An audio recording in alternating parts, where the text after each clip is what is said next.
রবীন্দ্রনাথের যে মিউজিক্যালিটি রবীন্দ্রনাথের মিউজিক্যালিটিটা ইজ ভেরি কিলিং।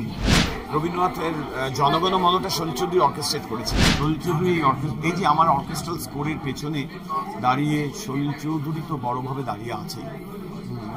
উনি তো আমার উনি আমাকে তো হাতে কলমে কাজে দেখিয়েছেন যে কিভাবে বড় স্কোর করতে পারা যায়।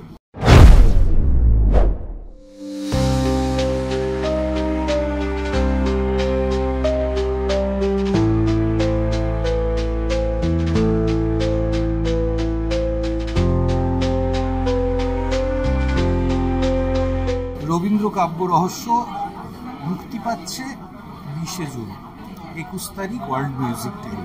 সঙ্গীত নিশ্চয়ই এই ছবির, আর যেখানে সঙ্গীত পরিচালক দেবজ্যোতি। 21শে জুন না 20শে জুন? এটা 20শে জুন, আর 21শে জুন হচ্ছে ওয়ার্ল্ড মিউজিক ডে। ঠিক তার আগের দিনে মুক্তি পাচ্ছে। আর আপনি যেখানে মিউজিক ডিরেক্টর। না, আমি মিউজিক ডিরেক্টর হিসেবে নয়, ছবি ইট ইজ ভেরি ইম্পর্টেন্ট যে ছবিটা কেমন হয়েছে।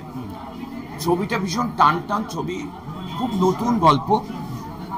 রবীন্দ্রনাথের সাহিত্য, সঙ্গীত এবং এই মুহূর্তের যে পলিটিক্যাল সিনারিও সারা পৃথিবী জুড়ে রয়েছে, আমি এখন যখন ইন্টারভিউটা দিচ্ছি তখন ঠিক তার আগেই এই প্লেন ক্র্যাশের ঘটনা, এবং সেটা একটা সাংঘাতিক মন ভারাক্রান্ত করে রয়েছে। কিন্তু যেটা আমি বলবো, যেহেতু আমি ছবির এই আজকের প্রমোশনটা এটার জন্য এসেছি, যে খুব নতুন করে লেখা রবীন্দ্র কাব্য রহস্যর লেখা, এবং ছবিটা ভীষণ স্মার্টলি তৈরি করা হয়েছে। শান্তন অসম্ভব ভালো ছবি তৈরি করে, এবং মিউজিকের জায়গায়, স্কোরের জায়গায় আমার লিবার্টি রয়েছে, এবং সেটা বড় স্কোর করা, হিউজ স্কোর, ব্রড স্কোর করা, বড় স্কোর করা তো খুব কম যায়। এই ছবিটার মধ্যে হিউজ স্কোর করার স্প্যানটা রয়েছে। এবং আজকে যে পলিটিক্যাল সিনারিও সারা পৃথিবীতে, যেটা বলছিলাম সারা পৃথিবীতে, সেখানে দাঁড়িয়ে রবীন্দ্রনাথ, এবং সেখানে জনগণমন উঠে আসছে, সেখানে জাতীয়তাবাদ, এই অনেক কিছু উঠে আসছে। সুতরাং ছবির মধ্যেও সঙ্গীতেরও সেই পরতগুলো দেখতে পাওয়া যাবে। তৈরি করেছি, চেষ্টা করেছি। এর পরের সম্পূর্ণ ব্যাপারটা হচ্ছে অডিয়েন্স।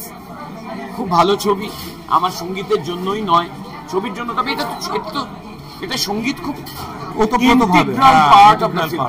সব ফিল্মে এরকম হয় না, এই ছবিতে কিন্তু তাই। আর একটা জিনিস আমি দেখছিলাম, আপনারাও যারা ট্রেলার টিজারটা দেখেছেন, লাস্টের দিকে একটা স্কোর আছে, ছায়া ঘনাইছে বনে বনে।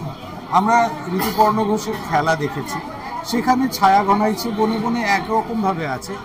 এখানে রহস্যের মোড়কে ছায়া ঘনাইছে বনে বনে, কিন্তু ছায়া ঘনাইছে এবং বনে বনে।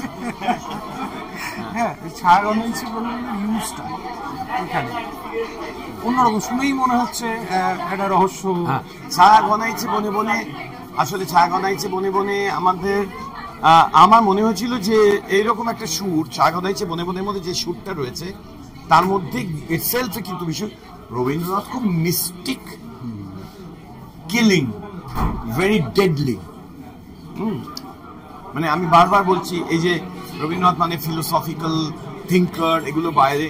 রবীন্দ্রনাথের যে রবীন্দ্রনাথের মিউজিক্যালিটিটা ইজ ভেরি কিলিং, ভেরি তোমাকে ধরে রেখে দেবে, একবার ওর পাল্লায় পড়লে সারাদিন থাকে।